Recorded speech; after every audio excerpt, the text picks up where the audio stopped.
Assalamualaikum warahmatullahi wabarakatuh. Kita dari kelompok 7 akan sedikit membahas tentang apa itu tunaganda. Yang pertama ada Arum Sulistiawati, yang kedua dengan saya Bagus Maulana Ramadan, yang ketiga ada Herlambang Bangun Triyatmojo.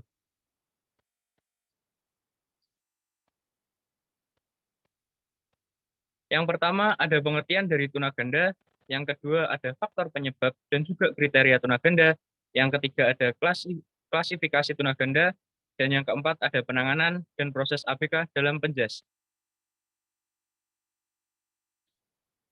Lalu ada pengertian tunaganda dan dampaknya.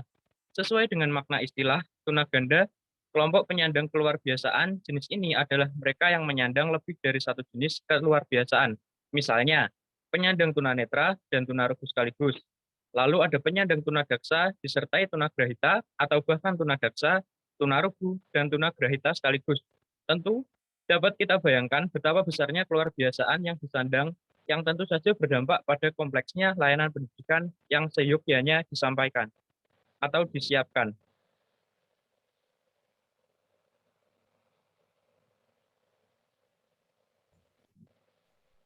Klasifikasi anak tunaganda. Yang pertama, anak tunaganda dan majemuk tingkat ringan. Mereka adalah anak-anak yang menyandang dua ketunaan atau lebih, tetapi masih dalam tahap ringan. Kelompok ini masih memungkinkan untuk dilayani dengan kurikulum SD dan SLB yang dimodifikasi sesuai tingkat ketunaan yang disandangnya. Yang kedua, anak tunaganda dan majemuk tingkat sedang.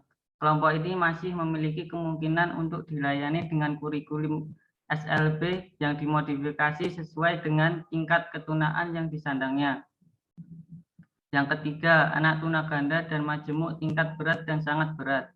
Anak-anak pada kelompok ini tidak mungkin lagi dilayani dengan kurikulum SLB, maka untuk melayani kebutuhan mereka diperlukan program pendidikan khusus.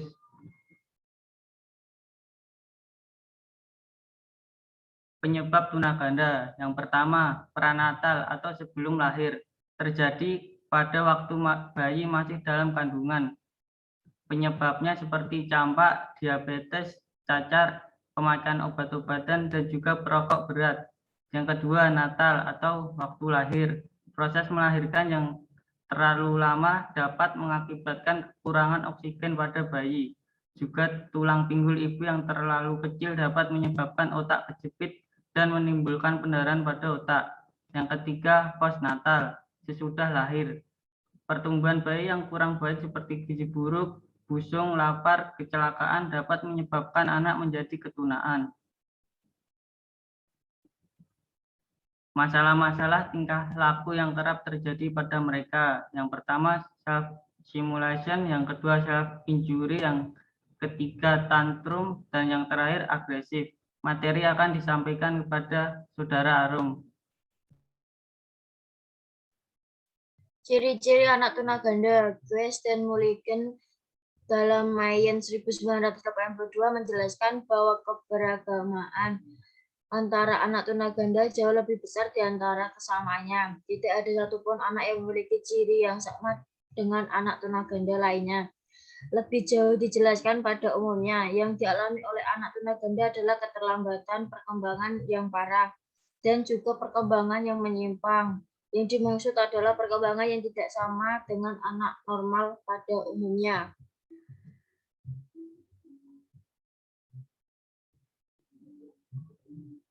Ruang lingkup adaptasi pendidikan jasmani bagi ABK. 1. Adaptasi sarana prasarana. 2. Adaptasi permainan olahraga. 3. Adaptasi peraturan permainan. 4. Adaptasi waktu permainan.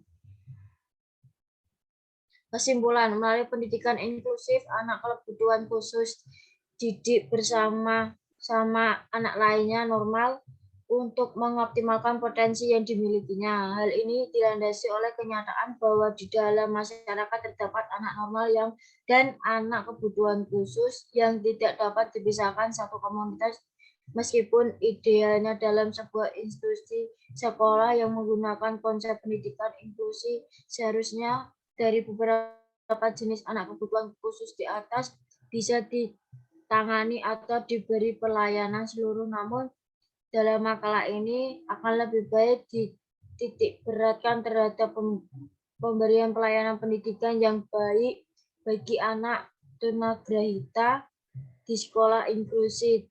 Hari ini disebut dapat dilakukan melalui modifikasi beberapa jenis model pembelajaran yang bisa diterapkan di sekolah inklusif.